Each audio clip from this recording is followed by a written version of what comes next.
Hi, today I want to talk about sleep. Sleep is super important for your health.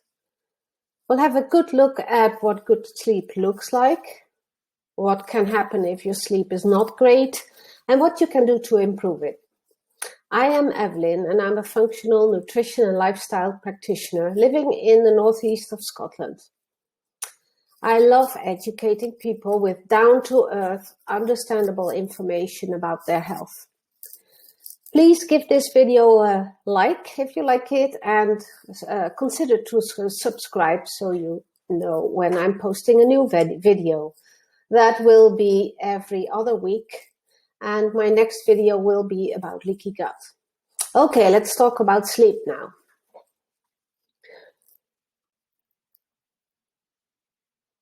So what does good sleep look like? Well, often people ask me, like, is 6 hours enough? Or is it okay if I only sleep 5 hours? Well, good sleep is not so much about the number of hours you sleep, but the quality. Some people need 9 to 10 hours, and others can do with 4, although, a bit longer is nice. So how do you know you have good sleep? Well, you fall asleep easily. You sleep through the night without waking up. You wake up and you feel refreshed and ready for the day. You wake up every time around the same time without an alarm, and you stay awake all day. So you don't fall asleep when you're reading a book or when you're meditating.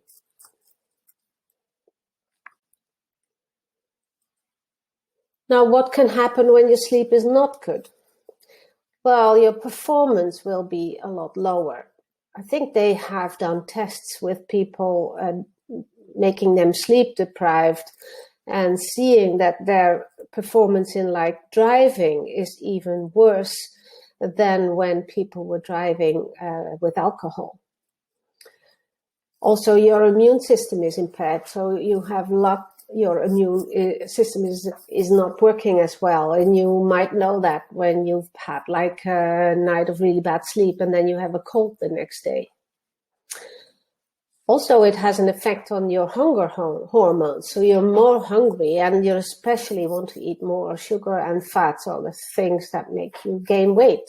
So weight gain can happen when you don't sleep well. Some people are more constipated. You're not getting rid of your toxins so well, because that happens in the night. You might wake up with grogginess and brain fog, and also it really affects your mood. I know that very well. When I haven't slept well, I'm much more grumpy and irritated and less resilient. And you feel stressed more urgently. So now what happens during sleep? Now the interesting thing is that there's a sort of a sweep out or a clear out of toxins during deep sleep. And for most people that happens between 11 p.m. and 3 in the morning. During sleep, all your tissues are repaired and renewed, especially your brain, your heart, and your blood vessels.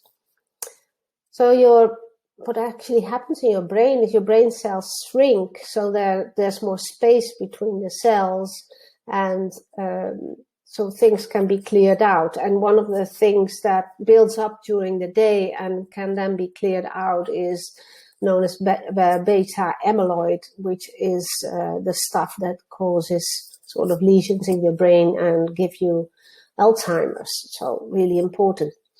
What also happens during sleep is that your brain sort of gives a signal to your digestive system and sort of gets it to sleep. So not a lot is happening there. And so then the clear out can happen and the liver can work on whatever has been building up in the day.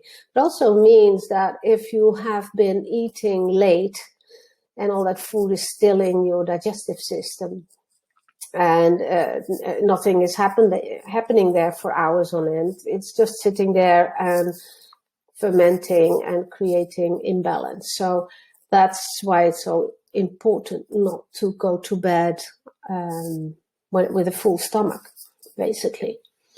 Also, hormones are made during that time in the night and also are detoxified. So because old hormones also, you have to get rid of old hormones as well.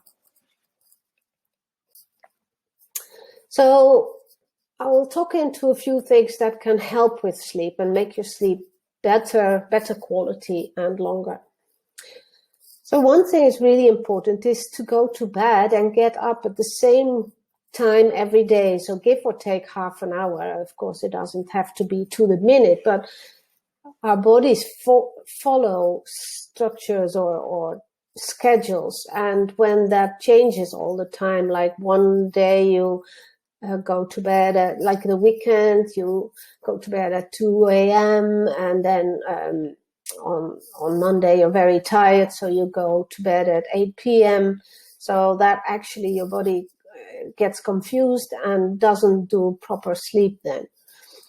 The best time to go to bed is that time that makes sure that you're fast asleep by 11 p.m. Then that was the time I was talking about in this slide where there's the biggest sweep out of toxins. So if you miss that time frame of 11 to 3, you miss some, you miss some time you can detoxify. Also really important not to look at screens or scary TV for the last hour or 1.5 hours before you go to sleep. So when you go to sleep, you want to be in a relaxed and restful state. If you have been watching the news or have been watching like murder series or have been doing games on your phone or, all these things that can make you slightly stressed, of course, that is not very helpful for your sleep. What does help is a warm bath, not too hot because that works counterproductive, but warm baths with some Epsom salt is great as well. Epsom salt is magnesium sulfate, and magnesium really helps with sleep.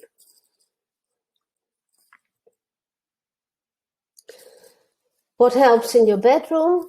Well, it's really important to have it really dark. So use blackout curtains and make sure it's pitch dark in your bedroom, because the slightest amount of light will, even through your eyelids, go to the back of the eye where the nerves are, and that sort of regulates your sleep hormones. So the darker the better. If you can't have blackout curtains or you don't want them, you can use an eye mask. That is very effective too. No technology in the bedroom. No TVs or phones or games or whatever. Also no red sort of pilot lights of technology or those alarm clocks that have red lights, because that red light also stimulate that nerve at the back of your eye. So you can buy an old-fashioned alarm clock and leave your phone to charge in a different room. And keep your bedroom for sleep, cuddles and sex only, and do not make it into an office, So that place is really for rest and sleep.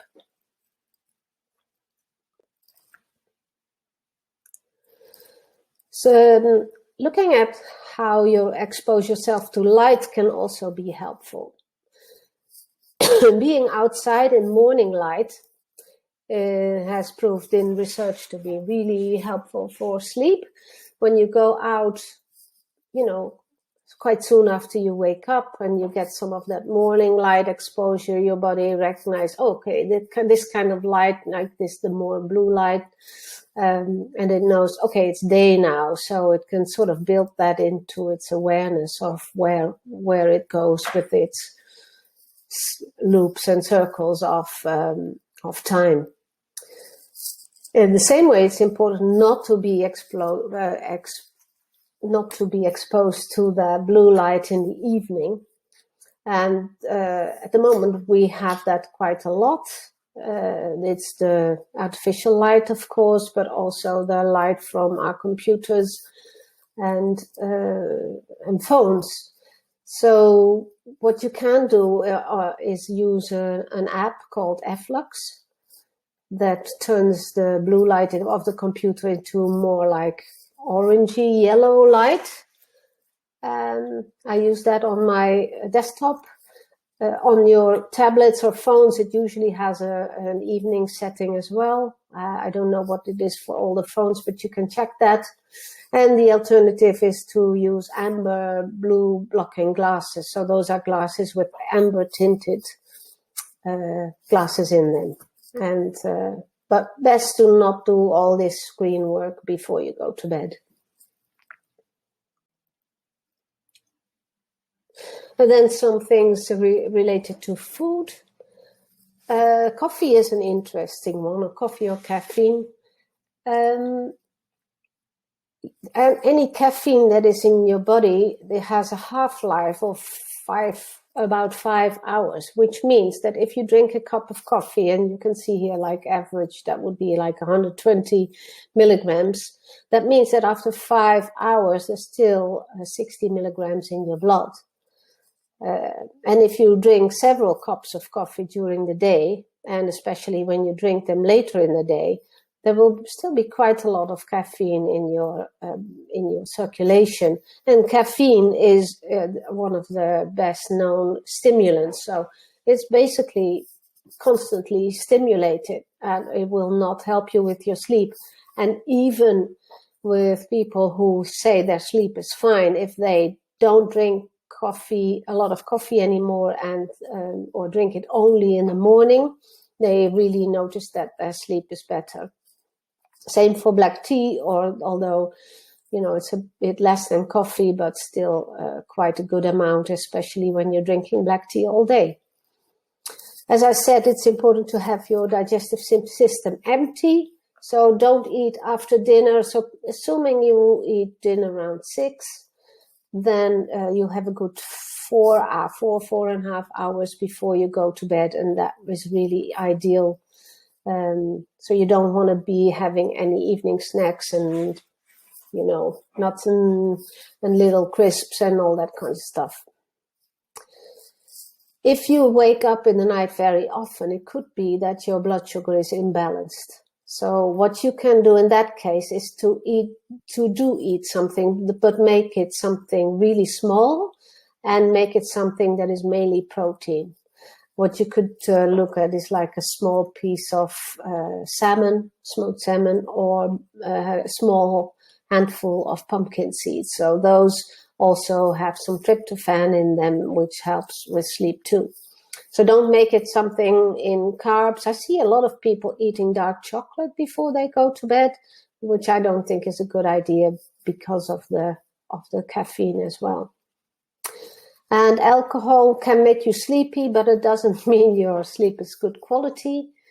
So better no alcohol, and certainly no big glasses of drinks, because that will wake you up in the night because you need to pee.